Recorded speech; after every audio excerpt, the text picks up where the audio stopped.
নমস্কাৰ বন্ধু বান্ধৱীসকল তোমালোক সকলোকে মোৰ ইউটিউব চেনেল কুইক এডুকেশ্যনলৈ স্বাগতম জনাইছো বন্ধু বান্ধৱীসকল আজি আমি ডিসকাস কৰিম অসমৰ হস্তশিল্প হেণ্ডিক্ৰাফ্ট অফ আসাম GK আহা স্টাৰ্ট কৰো কোৱেশ্চন নম্বৰ 1 হস্তশিল্প বুলিলে কি বুজা আমি জেনেৰেলি হস্তশিল্প বুলি ক'লে এইটো কথা বুজো যে ঘৰুৱা পৰিবেশত সাধাৰণ সজুলি সহায়ত হাতেৰে আৰু হা সামগ্ৰীৰে তৈয়াৰ কৰা শিল্পক হস্তশিল্প বোলে হস্তশিল্প একদম এনচিয়েন্ট টাইমৰ পৰাই তোমাৰ চলি আছে মন ৰাখিবা Next question.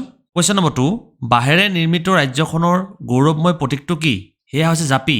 মন ৰাখিবা জাপি আৰু গামোচা অসমৰ এক গৌৰৱময় প্ৰতীক। এটো এক্সামত অহা দেখা যায়। Question number 3. বিবাহিতা মহিলাই অসমৰ কিহৰ খাৰু পিন্ধে? হেয়া হৈছে শংখৰ খাৰু। Question number 4. অসমীয়া সমাজত তামোল পানেৰে আদৰণি জনাবৰ বাবে ব্যৱহৃত হোৱা পাত্ৰটো কি বুলি কোৱা হয়? হেয়া হৈছে শৰাই। Question number 5.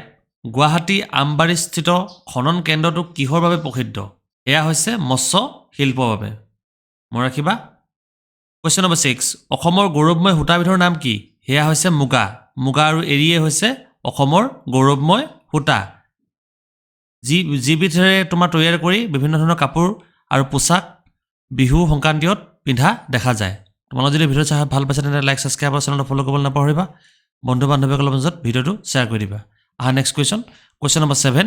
অসমৰ দুটা পৰম্পৰাগত কুমাৰ সম্প্ৰদায়ৰ নাম লিখা এটা হৈছে কুমাৰ এটা হৈছে হীৰা মন ৰাখিবা Next question. Question number 9.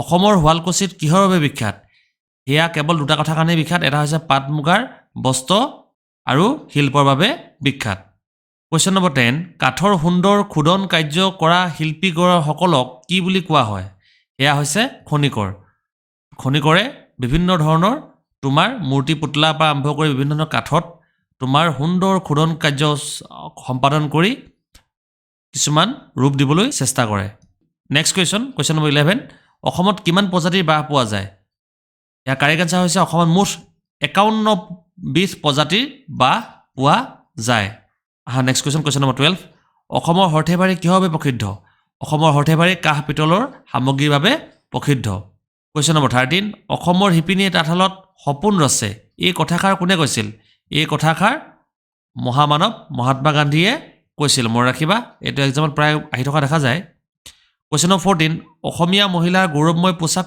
কোনখন এয়া হৈছে মুগাৰ কাপোৰ তোমালোকে যদি ভিডিও চাই ভাল পাইছা তেন্তে লাইক সাবস্ক্ৰাইব আৰু চেনেলটো ফলো কৰিব নাপাহৰিবা বন্ধু বান্ধৱীসকলৰ মাজত ভিডিওটো শ্বেয়াৰ কৰি দিবা